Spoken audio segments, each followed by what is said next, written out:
What can I say about the Terminator series? The first two, directed by James Cameron, are a must-see for any fan of science fiction and action. They're more intellectual and profound than the ordinary genre flick. The third movie wasn't bad, but it brought the bar down much lower.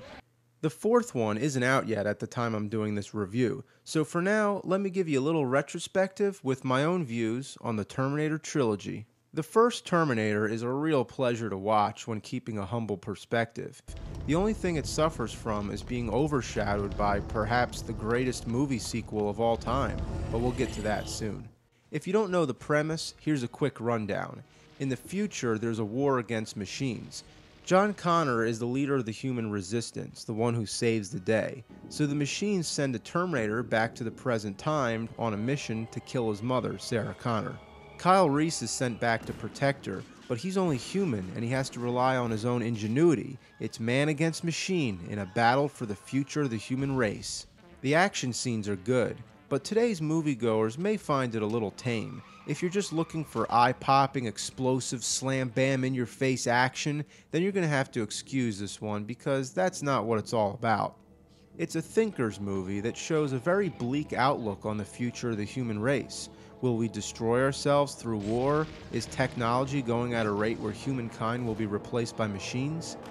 The visual nature itself enhances the mood. Everything's all dark, city streets, shadows. It paints a gloomy picture of a hopeless world that's going down the shitter. It's all bad. It's very much in the style of film noir, or maybe we can call it neo-noir, sci-fi noir. Ah, that's it, tech noir. Yeah, that's the name of the club. I also find it to be very much like a horror film. The Terminator goes around killing everyone with the name Sarah Connor, much like the way Michael Myers goes around butchering all the babysitters. Just like any slasher villain, the Terminator is unstoppable. He takes all kinds of abuse until eventually he's just a metal skeleton.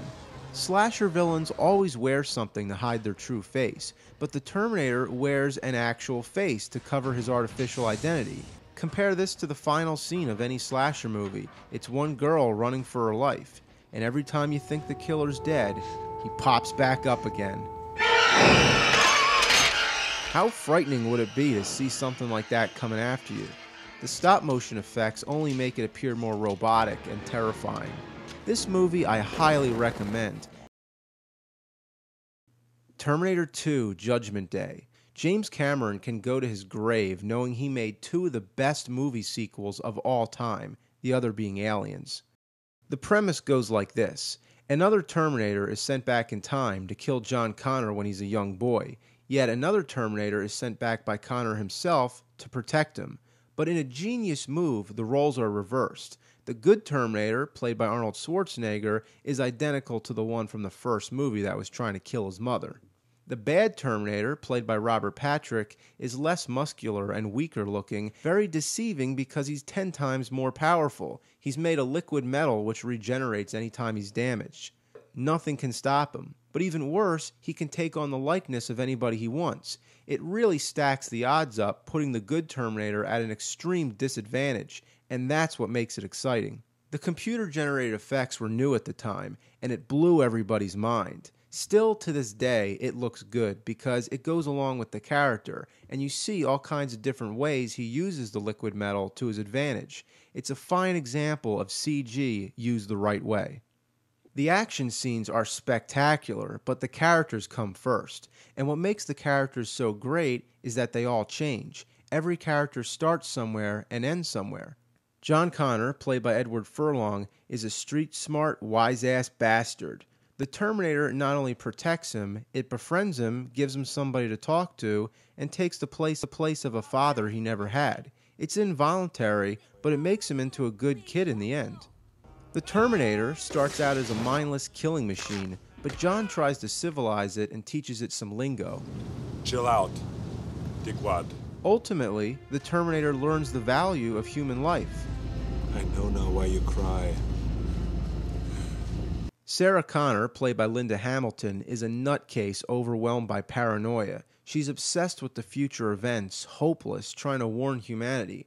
When the Terminator comes in as a protector, she doesn't have much trust, but in the end accepts the Terminator and has an optimistic outlook on how the future's unwritten. We can change it.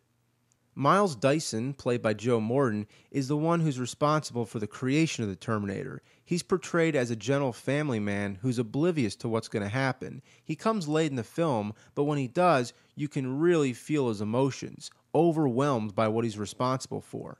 He sacrifices all his work and himself for the sake of humankind. That's some heavy shit. If you haven't seen this movie, then what are you doing watching my review? Go see it, because I don't say this lightly. It's really one of the best movies ever made. It's the kind of movie where in the end, you sit there watching the credits roll thinking, wow. It's a tough one to do justice, so give it a watch. Terminator 3: Rise of the Machines. Where do we begin? Well, if there's any movie in the world that did not need a sequel, it would be Terminator 2. They destroyed Cyberdyne and got rid of all traces of the Terminators. It wrapped up the story and ended on a powerful note. The two James Cameron films are perfect on their own. But then came T3. I was shocked, but really excited too. To find a way to continue the story would require some brilliant writing, and after all, since it took 12 years, I figured they'd probably have a good idea by now. I mean, a really good idea. But no, they didn't. It doesn't get any dumber, any more uninspired than to just rehash the same plot again. Two Terminators come back from the future, one to assassinate John Connor and the other to protect him. I've heard more original ideas from fan speculations before the movie came out. Most people thought it would take place in the future during the war, but no, we still have to wait another movie for that. It's also noted that this is the first one not to be directed by James Cameron, and it goes to show because it lays to waste the whole idea that the future's unwritten. Now, the future's set in stone. Judgment Day is inevitable. Funny how the laws of space and time can be altered for money. Why else would we need to have a hot female Terminator? Why a love interest? Why have so much comedy and senseless kick-ass action? Wow, all that? Guess what? This movie's great. It may not be original, but in terms of action, it's fantastic. That scene where he's hanging on the crane, come on, is that not a spectacle? Everything in sight gets destroyed. Watch it with a good sound system and you're in for a ride. The comedic moments are also much more well done than they get credit for. There are stupid moments like the part with the glasses. In the theater, it only got awkward chuckles. Everybody likes to focus on stuff like that, but pays no attention to the more subtle moments. Your levity is good. It relieves tension and the fear of death. The characters aren't as interesting this time, but the Terminator is just as fascinating as ever. They perfected him this time around, learned exactly how he'd act in any situation. No sign of brain trauma. Arnold steals the show. Not even the other Terminator lights a candle to him. She seems to be there just for sex appeal. She lacks the menace of the T-1000 and doesn't seem like that much of a technical advancement, but it all works. It may not be a masterpiece, but it gets the job done and it's entertaining as hell. The ending has a powerful impact and it gives you that good old Terminator feeling. The only problem, it's not as good as the other two. But that doesn't mean it's bad. The first two will always stand on their own, but I welcome another Terminator flick any day. Now we have a TV series and a fourth movie coming out. I don't know what all of a sudden caused this boom in the Terminator franchise, but I'm looking forward to the new film, and that's all I have to say. Here's my review of Transformers Salvation. Terminator Salvation. That's a good start. Maybe I can get the title right. Well, there is a new Terminator and a new Transformers this summer. I guess I can't help but have both on my mind. They both start with T and end with R. They're both robots in disguise, and the Terminator trailer shows a giant robot. Maybe Skynet's working together with the Decepticons. Even the DVD chapter menu on Terminator 2 says more than meets the eye. But now I'm really digging. Anyway, for those who have seen it, did anybody come in before the trailers? You know when they're showing commercials? Did they show a short clip about the making of the film? I thought that was pretty weird. Since when did they start showing the making of the movie before the movie? Well, now that I've delayed this as long as possible, how was the movie? Well, it really depends what you're expecting. To begin with, it's very distant from the first three, and yes, I said first three because A, it's not the present time, B, it's not another Terminator going back to kill one of the Connors, thank God, and C, no Arnold. Well, sort of. I think of it as a standalone movie. I mean, let's face it, you're never going to top the first two Cameron flicks. For what it was, I thought it was pretty good. I don't want to spoil anything, so I'm not going much in depth. The visuals were great. It had a gritty look, almost grainy at times, which made it feel a bit like the first movie. My eyes were pleased. There were little homages to the first two movies, which I didn't think were all necessary. The one part I found kind of funny was that John Connor's still listening to the same GNR record, and I am too. How the times have passed. But this brings me to the most important thing about the movie, John Connor. All the performances were pretty solid, but Connor is the one we really care about. It's like meeting up with an old buddy from school. We saw him as a kid and grew up with him. It puts a lot of expectations on the character, and this is the movie where we really want to see him rise up and fulfill his destiny. It's done adequately, but there's more of a focus on the human versus machine aspect of another character whom I don't want to give too much away. This leaves Connor, Christian Bale, without as much to do. He speaks in a raspy Clint Eastwood voice the whole time, but at least Bale pulls it off, and you believe him in the role. The action scenes are shot really well. The camera observes what's happening rather than going in for the up-close, shaky shit. It's fluent and spectacular, but this is the first Terminator movie not to really blow me away by the action. I attribute some of that to being desensitized by seeing so many action films, but another thing I came to realize is that a lot of the fun in an action movie comes from seeing stuff get destroyed. Look at T3, how many cars get smashed, everything gets fucked up. But in the new movie, we're in a post-apocalyptic world. Everything's already fucked up.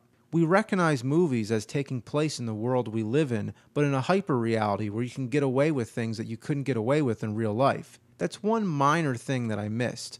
On the other hand, this movie has a lot more Terminators, and it's an all-out war. But does it have heart? Well, that's the most important thing. Well, they definitely tried. The main theme is the heart, quite literally, as the heart is what distinguishes humanity from machines. It's a theme that dates back to Metropolis, one of the first movies to tackle the subject of artificial intelligence. Terminator Salvation pulls it off. It's good, but nothing groundbreaking. I've heard some people complaining about the PG-13 rating. I didn't feel cheated in any way. I didn't walk out of the movie thinking, damn, why couldn't it be R? Now, excuse me while I get off topic a bit, but I do feel cheated in a generic sense. Why are action and horror movies becoming PG-13 more often, and comedies are pushing the R rating as far as it can go? It makes sense to get the lowest rating possible so that they can allow as wide of an audience as they can, but why are they suddenly doing that now? Back in the 80s and 90s, there was no such thing as a PG-13 horror film or an action film, not that I can think of. I remember trying to go see Lethal Weapon 4, and they wouldn't let us in because my friend who was with me was 16. But today's young moviegoers won't have that problem as much. That really brings my piss to a boil.